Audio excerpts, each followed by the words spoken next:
Para ampliar sobre este tema tenemos ya en línea un invitado por Zoom. Félix Taylor nos anticipa, nos anuncia de quién se trata. Exactamente, Daniel. Nuestro primer invitado de hoy es nada más ni nada menos que David Santos. Él es doctor en Ciencias Sociales y periodista, columnista semanal del Colombiano y profesor en la Universidad EAFIT de Medellín, Colombia, y de temas relacionados con historia y geopolítica. Bien, muchas gracias, David. Gracias por estar en línea. Primera consulta. Después de este informe completo que acabamos de ver, ¿ustedes creen que la tensión se puede frenar, se puede ir a algún tipo de diálogo o por el contrario va a crecer a medida que avance esta incipiente campaña electoral?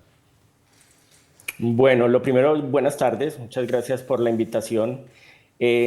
Yo creo que Colombia en este momento siente que lo que se viene posiblemente sea un escalamiento en el conflicto y un aumento de la violencia.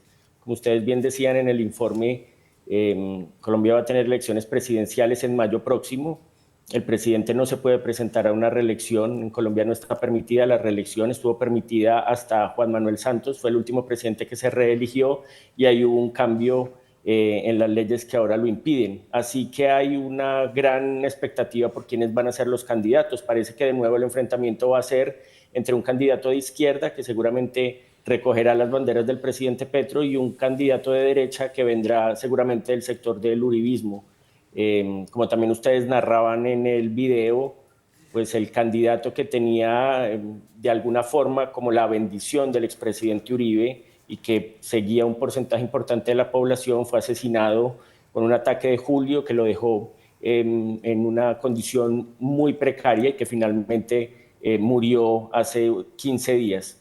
En ese sentido, pues el tema de la seguridad ha pasado a ser de nuevo el eje de la discusión política colombiana, después de que de alguna forma las negociaciones de paz de Juan Manuel Santos en el 2016 con las FARC pues habían llevado a otro tipo de discusiones a la arena política, el tema de la economía, por supuesto, el tema laboral, pero el presidente Petro había subido en el 2022 a la presidencia con una idea de una propuesta de negociar con todas las otras bandas, tanto acusaciones de bandas criminales como otros reductos de algunas guerrillas, la guerrilla del ELN que no negoció en el 2016, o algunas disidencias como también se veía en el video de parte de las FARC que no se sentaron a negociar o que incluso negociaron, intentaron retornar a la vida civil, pero después volvieron a las armas. Son estos grupos principalmente a los que el gobierno hoy acusa de hacer los atentados, el atentado en Cali que dejó 7 personas muertas, la caída del helicóptero,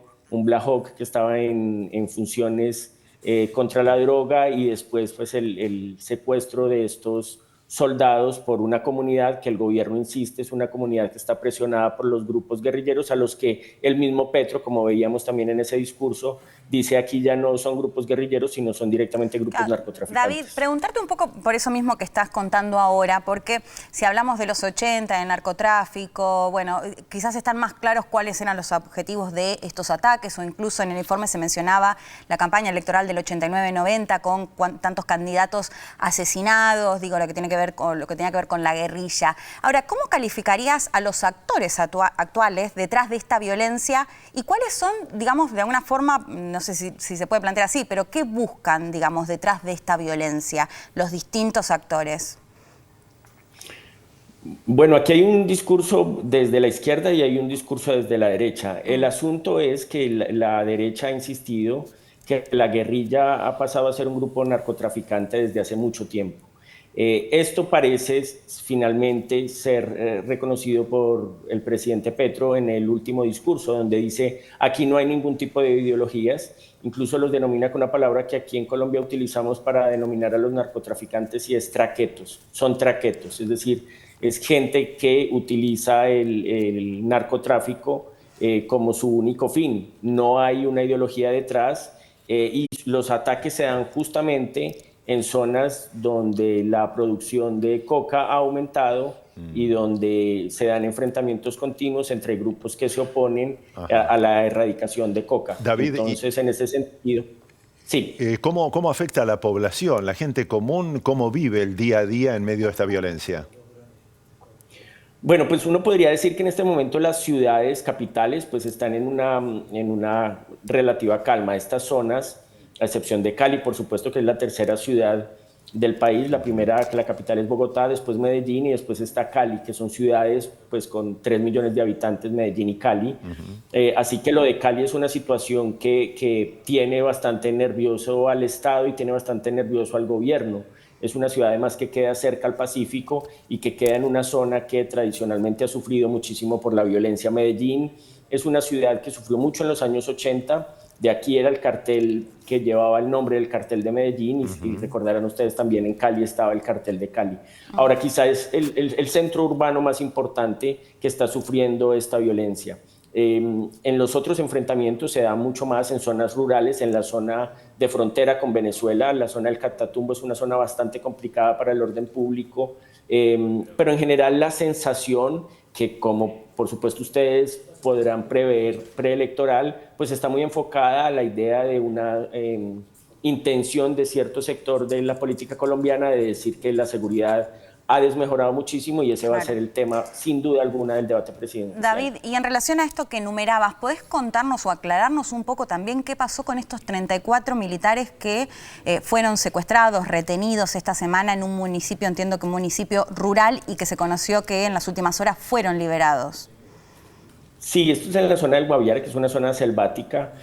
Allí se estaban haciendo operativos contra grupos narcotraficantes. En el informe ustedes mostraban un poco cómo estas disidencias de las FARC, que repito, el gobierno insiste que son grupos narcotraficantes, pues las FARC terminaron por atomizarse en estos pequeños grupos, en estas disidencias que incluso se enfrentan entre ellos. En medio de un procedimiento contra estos grupos, pues un grupo importante de soldados, 33 soldados, fueron retenidos por la comunidad, por cerca de 500 personas que no los dejaron salir porque los acusaban de haber atentado contra una persona del pueblo y que se habían robado unas joyas, etcétera, y los cerraron. Ahí hay una crítica muy fuerte al gobierno de Gustavo Petro por parte de la derecha, en donde dice que las órdenes del gobierno han disminuido la capacidad operativa del ejército al tratar de no confrontar con la población, así que se busca mediante el diálogo que estas retenciones terminen, pero no hay una fuerza del ejército que las termine per se, y entonces eso ha llevado que finalmente en este último año se hayan dado casi 5 retenciones de este tipo, que para buena parte de la población es un secuestro y que la comunidad dice están retenidos para que nos aclaren qué es lo que está pasando, y el gobierno pretende que esto no escale, así que dicen vamos a ver con diálogo cómo se pueden liberar estos soldados, y bueno, finalmente este caso ayer fueron liberados. Bien, David, completísimo el informe, te agradecemos mucho por la comunicación directamente desde Colombia, muy amable.